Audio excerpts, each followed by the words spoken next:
Hello everyone, in this video we're going to look at how to change some of the settings in your Schoology course so that it can do a couple of things. You might see some other settings that you're pretty excited about, or maybe you won't. Right here under course options, there's plenty of things to look at here. Edit info is where we're going to go.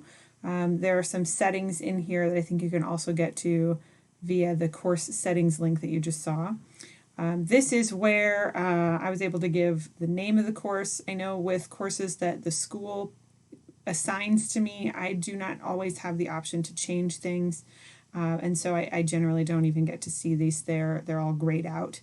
And I just don't have the option there. And that's fine. I don't think I necessarily need to be changing things about my school assigned courses. But I made this one, and so I have the option there. In the details section, there are some description, location that you can add in there. I don't know if that is already set up for school courses or not, but you could add that information if you really wanted to.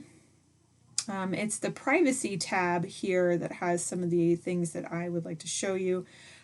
First off, the course privacy, I know for courses that are set up by the school, many of these things are locked in place. We just don't have the option, but one of the things that we do have down here is the default landing page. In the default landing page, you can pick from materials or updates. I like to pick updates, and the reason I pick, oh, that's interesting, it doesn't show the little drop-down menu. In the little drop-down menu, which you can't see where I'm recording, that's fine. It says updates, and I selected updates instead. And then when I save changes, what my students come to when they click on my course from their dashboard or their little courses drop-down menu at the top will be the updates page instead of the materials. Okay, so if I come here and I click on the course that I was just editing, which was this district chemistry class, now when I go there, it's going to take me to updates instead. Right now I have not made any updates in here, so there is nothing to show. But students will need to click on materials if they want to see any posts that you have, or assignments, I'm sorry, any assignments that you have for the course. The materials is the default option, so students are automatically sent to the materials unless you tell it to go to updates. I have a corresponding video for students because what I noticed when I first started having it go to the updates was that students didn't know where to find anything, and that actually helped me understand that students have never really noticed this left-hand menu here. They have significantly fewer options, but they still have like a grade book. They can see members, various things like that.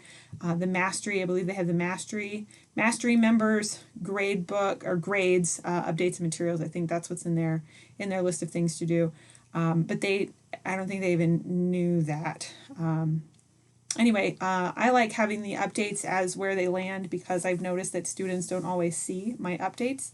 I also like to make them more interactive, so maybe we can put one in here so I can show you what that looks like as well. I really like to put polls in here because they kind of require an interaction from students. So maybe what is your favorite color? And then one of these options down here is a poll. And then you can type in your answers. Maybe it's red, maybe it's orange. I have so far not seen a limit on how many choices you can have, but the choices are limited in the number of characters that you put in them. So you can't type on forever and have paragraph choices, but you can have a sentence that they can choose, and then they won't see the results of the poll until after they click on a choice. So when we hit post here, this is what it will look like. So it will say, what is your favorite color? Usually it shows you the post, the whole post with the poll and everything. Oh, I forgot a question mark on my question there. It's fine. Students like typos. And now it's, going very slowly. Schoology's been kind of mean to me lately, being very slow. And now I can see the whole thing. And then once I click on yellow, because yellow is my favorite color, today at least, it will tell me how many votes there are, and that's pretty interesting.